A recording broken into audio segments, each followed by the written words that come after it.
मल्लिकार्जुन खरगे यांच्या हलदवानी येथील सभास्थळाच्या कथित शुद्धीकरणाच्या निषेधार्थ आज ठाण्यात काँग्रेसच्या वतीने सत्याग्रह आंदोलन करण्यात आले।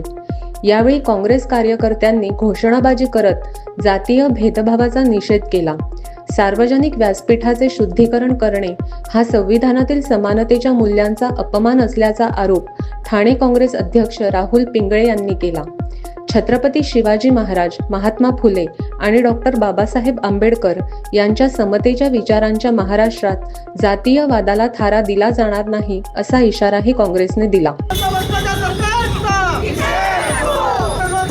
भारतीय जनता पक्ष जे सांगतं की सबका साथ सबका विकास आणि हिंदू एकतेच्या ज्या गोष्टी करतं, परंतु कालच्या उत्तराखंड येथील हल्द्वानी येथील सभेनंतर भारतीय जनता पक्षाची जातीयवादी अशी मानसिकता या ठिकाणी उघड झालेली आहे। ज्या प्रभू श्रीरामांच्या नावाने त्या चॅरिटेबल ट्रस्ट माध्यमातून हे केलं, तसे भारतीय जनता पक्षाच्या मातृसंस्था असतील किंवा संबंधित संस्था भारतीय जनता पक्ष प्रत्यक्ष पुढे न येता या लोकांना पुढे करतं, परंतु यांनी समजून घेतलं पाहिजे की प्रभू श्रीरामांनी सुद्धा शबरीची उष्टी बोरं खाल्लेली होती आणि समानतेचा संदेश दिला होता।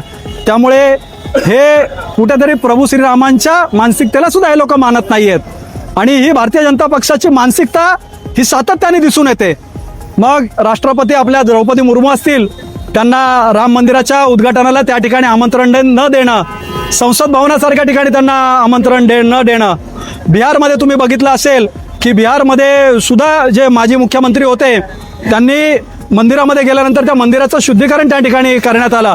अखिलेशजींनी त्या ठिकाणी बंगला सोडल्यानंतर त्या प्रकारे शुद्धीकरण करण्यात आलं। त्यामुळे भारतीय जनता पक्षाची करणी आणि कथनी याच्यामध्ये फरक आहे। ते बोलतात ते कशा पद्धतीने करत नाही आणि आम्ही सातत्याने म्हणतो की भारतीय जनता पक्षाचं हे सरकार लोकशाही विरोधी आहे आणि संविधान विरोधी आहे आणि त्यांनी या ठिकाणी दाखवून दिलेलं आहे की हे सरकार हे दलित विरोधी आहे आणि मनुवाद्यांच्या पाठीशी राहणारे सरकार आहे। या सरकारचा आम्ही या ठिकाणी निषेध करतो। काँग्रेस पक्षाचे जे राष्ट्रीय अध्यक्ष आहेत त्या सर्वोच्च पदावरती बसलेल्या व्यक्तीबाबत अशा पद्धतीने जर घटना घडत असतील तर सर्वसामान्य दलितांबद्दल काय घडत असेल याचा विचार या जनतेने आपल्या भारताच्या केलं पाहिजे।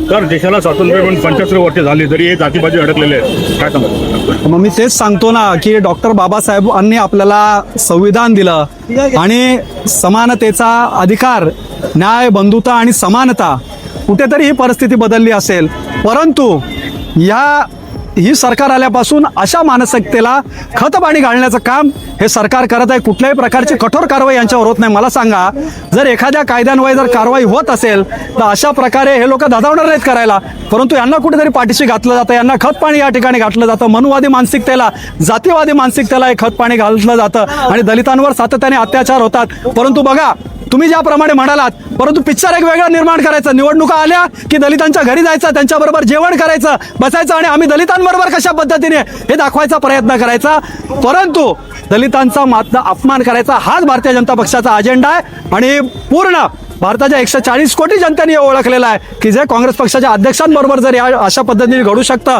तर सर्वसामान्य दलितांची अवस्था त्या ठिकाणी काय आहे या गोष्टीचा विचार आता या भारतीयांनी केला पाहिजे।